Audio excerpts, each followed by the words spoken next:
हाँ, प्रिय शिष्यों, नमः संस्कृताय। मैं शिव कुमार दुबे, शांति निकेतन इंटर कॉलेज जेवल गाजीपुर से कक्षा 12 कला वर्ग के विषय संस्कृत को लेकर के उपस्थित हुआ हूँ और रघुवंश महाकाव्यम द्वितीय सर्ग के श्लोक संख्या 41, 42, 43 और 44 को।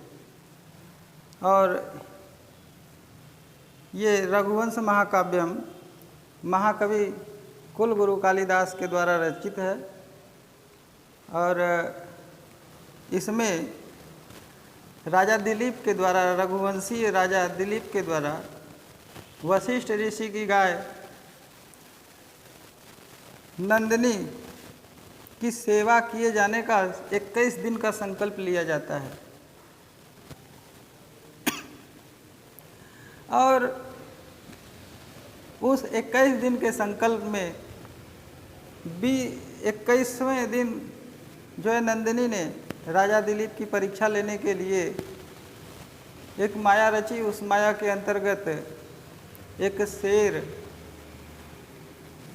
कुंभोदर नाम जिसका इस रघुवंश महाकाव्य में प्राप्त किया जाता है, उसके द्वारा नंदिनी गाय पर आक्रमण किया जाता है। नंदिनी गाय के ऊपर जो है वह कुंभोदर नामक शेर विराजमान होता है और राजा उसकी रक्षा के लिए उससे निवेदन करते हैं। निवेदन करने के पूर्व वह उस शेर को उसके किए गए कृत्य का दंड देने के लिए अपने हाथों को तरकस तक ले जाते हैं। तरकस के पास जाने पर बाण निकालते समय उनका हाथ वहीं पे चिपक जाता है और शेर उनसे कहता है मनुष्य की वाणी में कि हे राजन, आप वापस लौट जाइए, आपके बस की बात नहीं है, क्योंकि मुझे महादेव और माता पार्वती ने इस स्थान पर देवदारू के वृक्षों की रक्षा करने के लिए नियुक्त किया है और उन्होंने कहा कि तुम यहाँ पर उपस्थित रहना और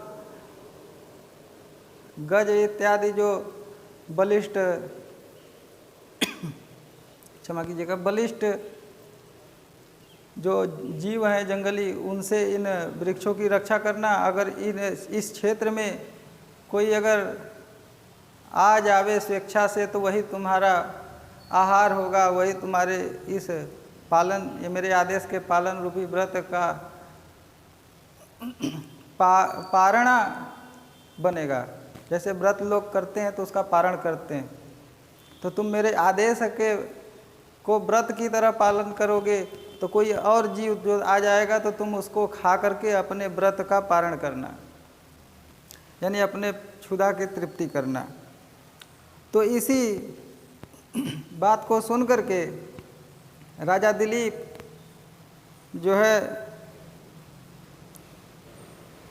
क्या प्रतिक्रिया व्यक्त करते हैं उसको इस श्लोक में व्यक्त किया गया है। श्लोक नंबर 41, इसको देखते हैं। लिखते हैं, इति प्रगल्भम पुरुषाधिराजो। देखिएगा आप लोग इस वीडियो को देख करके इसको घर पे अपने नोटबुक से यानी पाठ्य पुस्तक से इसको दोहराइएगा, क्योंकि दोहराएंगे तो श्लोक याद होगा, कंठस्थ होगा, तब जा करके इसके अर्थ आपको भली भांति समझ में आएंगे। इति प्रगल्भम पुरुषाधिराजो मृगाधिराजस्य वचो निशम्य प्रत्याहतास्त्रो गिरिस्प्रभावाद् आत्मान्यवज्ञां शिथिलीचकार। फिर से इसको बोल देते हैं, फिर से आप लोग देख लीजिए। इति प्रगल्भम पुरुषाधिराजो मृगाधिराजस्य वचो निशम्य प्रत्याहतास्त्रो गिरिस्प्रभावाद् आत्मान्यवज्ञां शिथिलीचकार। इसके पूर्व मैं आप इसके अर्थ को बताने से पूर्व इसके शब्दों के अर्थ को बता रहा हूँ, ध्यान से देखिएगा, सुनिएगा। इति माने ऐसा, प्रगल्भम माने होता है दृष्टतापूर्ण वचन, दृष्टतापूर्ण।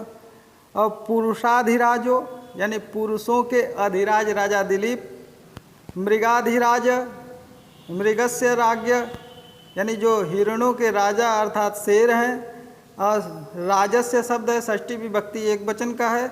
वचो माने वचन को, निशम्य माने सुनकर,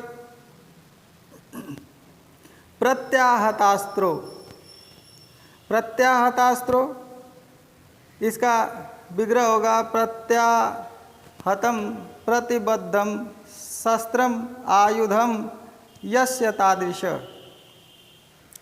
अर्थात विफल है अस्त्र जिसका, यानी राजा दिलीप ने अस्त्र शस्त्र धारण किया था, बाण और धनुष। तो धनुष और बाण रहते हुए उन्होंने प्रयास किया, हाथ से बाण निकालना चाहा, वहाँ पे हाथ उनका चिपक गया पीछे तरकस के पास बाणों से। तो उनका उस शेर को वध करने वाला प्रयास जो है असफल हो गया। इसको ऐसे विग्रह करेंगे तो प्रति धन आहत धन अस्त्रो, प्रति माने शेर के प्रति, आहत माने उसको दंड देने के लिए, उसको जो है आहत करने के लिए, अस्त्रो माने अस्त्र को, गिरीश, गिरीश माने होता है गिरी धन ईश, इसका जब विग्रह करेंगे संधि विच्छेद करेंगे तो गिरी माने होता है पर्वत, और ईश माने राजा, यानी जो पर्वतों के राजा हैं अर्थात शिव। प्रभावाद, प्रभाव से, प्रभावात शब्द में पंचमी विभक्ति एक वचन है प्रभाव शब्द का। गिरीश माने भगवान शिव, यानी उनका जो भगवान शिव का प्रभाव है, उस प्रभाव से राजा दिलीप की गई शेर के प्रति प्रतिक्रिया अस्त्र होते हुए भी असफल हो गई। तो उन्होंने अपने अपमान की भावना को, अपनी अवज्ञा की भावना को शिथिली चकार अर्थात शांत कर लिया, भावना को कम कर लिया। यही चीज़ इसमें लिखते हैं, इसका अन्वय देखते हैं। पुरुषाधिराज मृगाधिराजस्य इति प्रगल्भम वचः निशम्य गिरीश प्रभावात् प्रत्याहतास्त्र आत्मानि अवज्ञाम शिथिली चकार। पुरुषाधिराज माने राजा दिलीप ने, प्रथमा विभक्ति एक वचन है तो कर्ता ने चिन्ह लगेगा। मृगाधिराजस्य षष्ठी विभक्ति एक वचन है तो शेर के, इति माने ऐसे, प्रगल्भ माने दृष्टतापूर्ण, वच माने वचन को, निशम्य माने सुनकर, यह समझ लिया कि मेरे अस्त्रों की गति, मैंने जो अस्त्र प्रहार करना चाहा वह क्रिया रुकी क्यों? गिरीश प्रभावात, भगवान महादेव के प्रभाव से रुक गई।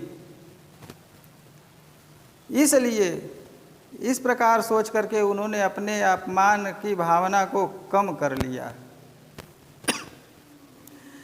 आगे अगला 42वां श्लोक है, श्लोक संख्या 42। राजा सिंह को उत्तर देने के लिए प्रस्तुत हुए। इस श्लोक में क्या कहते हैं कि प्रत्यब्रवीचैन्नमिखु प्रयोगे तत्पूर्वभंगे वितत्प्रयत्न जडीकृतः त्रयम्बकवीक्षकेण वज्रं मुमुक्षन्निव वज्रपाणि।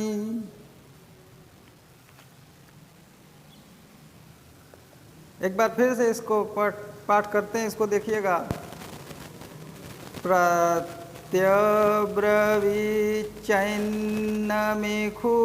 प्रयोगे तत्पूर्वभंगे वितत्प्रयत्न जडीकृतः त्र्यम्बकवीक्षणेन वज्रं मुमुक्षन्निव वज्रपाणि। तत्पूर्वभंगे, दूसरी लाइन का पहला शब्द, इसका शब्दार्थ देख लीजिए। यहीं से इसका अन्वय भी प्रारंभ होगा। वह प्रयास जो राजा ने उसको मारने के लिए किया था, वह क्या हो गया? भंग हो गया। कैसा? वितथ प्रयत्न,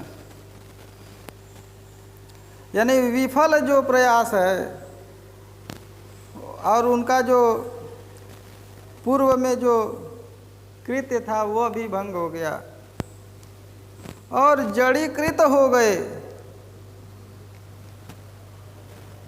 जड़ीकृत यानी निष्क्रिय हो गए। इसका एक महाभारत की कथा में एक प्रसंग आता है कि एक बार राक्षसों से दुखी होकर के देवताओं ने शंकर जी से जाकर के अपने विपत्ति के बारे में कहा, अपने समस्या को रखा। तो शिव जी ने राक्षसों का नाश कर दिया और उनके नगरों को जला दिया। उसी समय भगवती दुर्गा भी गोद में एक सुंदर बालक लेकर के वहाँ आ गई और इंद्र ने उस बालक को मारने के लिए वज्र उठाया, परंतु जब बालक ने उनकी ओर देखा तो वह जड़वत हो गए। शिव जी ने दुर्गा को प्रसन्न करने के लिए बालक का रूप धारण किया था। वही बालक माता दुर्गा जी के गोद में थे। तो यहाँ पे जड़ीकृत शब्द का महाभारत में प्रसंग मैंने बताया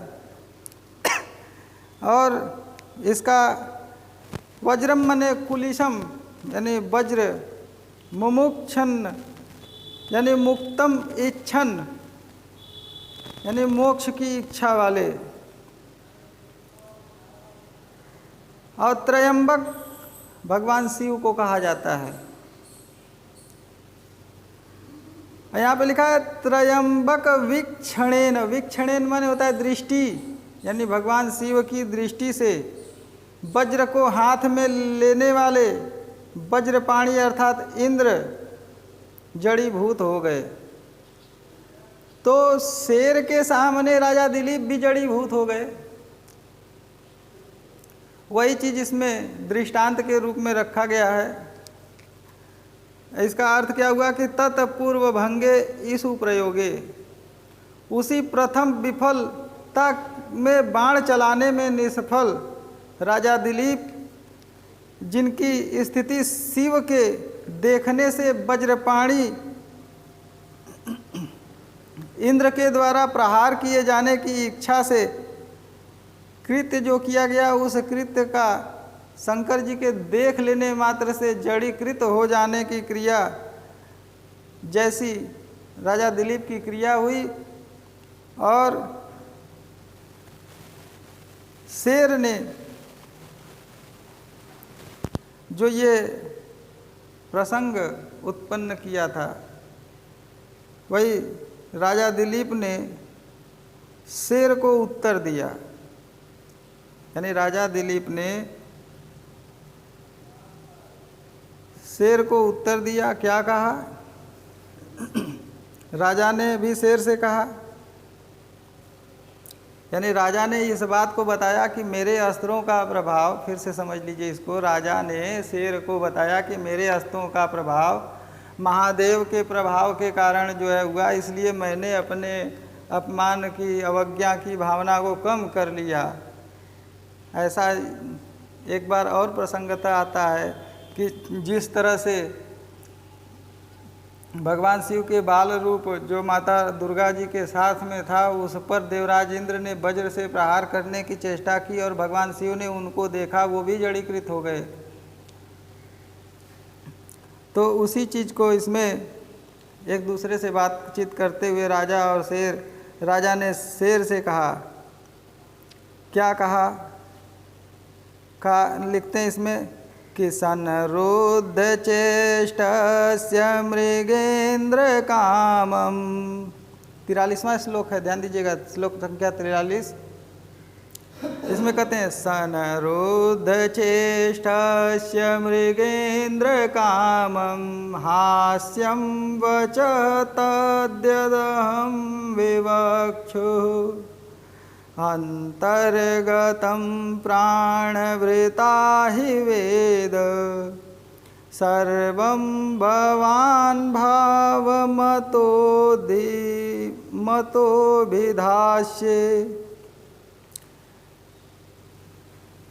मृगेंद्र कामम, मृगेंद्र माने मृगों के इंद्र, राजा, शेर।